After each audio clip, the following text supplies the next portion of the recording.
That investigation has revealed a months-long effort to pressure Ukraine to investigate matters that would benefit him politically. But amid mounting evidence that the scandal threatening Trump's presidency goes far beyond a single call to Ukraine's president, Trump is homing in on a narrow set of issues as he builds his defense. "What I said on the phone call with the Ukrainian president is perfectly stated," Trump tweeted on Monday.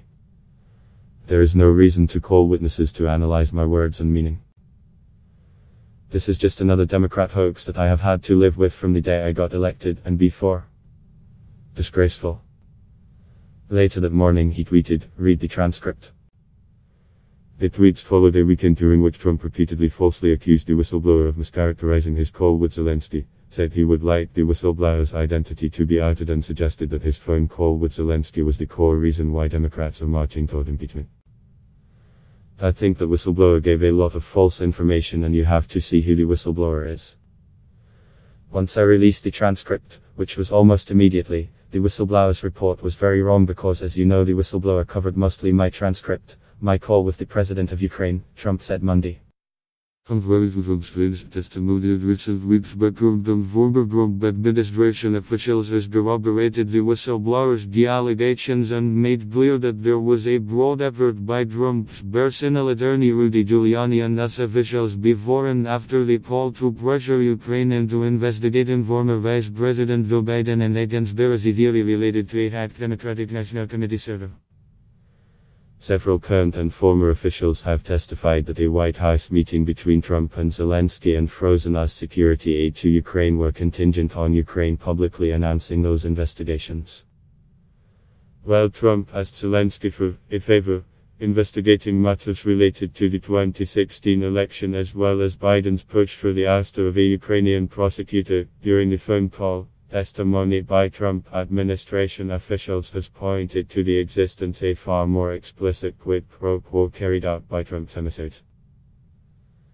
Instead, the testimony indicates that Trump put the US foreign policy apparatus to work for his political benefit, a far broader and more damaging allegation than any focused on a Trump's call with Zelensky. But Trump is making a more accessible case, said former White House chief strategist Steve Bannon, who now hosts War Room Impeachment, a podcast dedicated to defending Trump amid the drive to impeachment. "The American people are just coming into the story right now. Since the vote, people are just now taking this seriously," Bannon said. "He's going to distill it down to something that is very simple, easy to comprehend. It's a perfect phone call. I didn't do anything wrong." Trump has all but ignored the mounting allegations, dismissing two members of his administration who testified about the existence of the quid pro quo as never Trumpers, and declining to address the substance of the allegations. Returning to the White House on Sunday, Trump mentioned the whistleblower a dozen times during a 12-minute gaggle with reporters. And his Republican allies on Capitol Hill have continued to focus on process issues with the Democratic-led House impeachment inquiry and are calling for the whistleblower to testify publicly, rather than defend Trump on the substance of the allegations he is facing. Trump last week even suggested reading the rough transcript of his call with Zelensky during an address to the nation, a sign that the president is confident he can defend his conduct on the call and convince the public that he did nothing wrong. Trump advisor Kellyanne Conway defended Trump's conduct on the call during an appearance Sunday on CNN's State of the Union. "He never mentioned 2020 quid pro quo, holding up aid Joe Biden, his political rival," Conway said. "What the president said, you just quoted it, Dana. People are talking about Joe Biden and his son."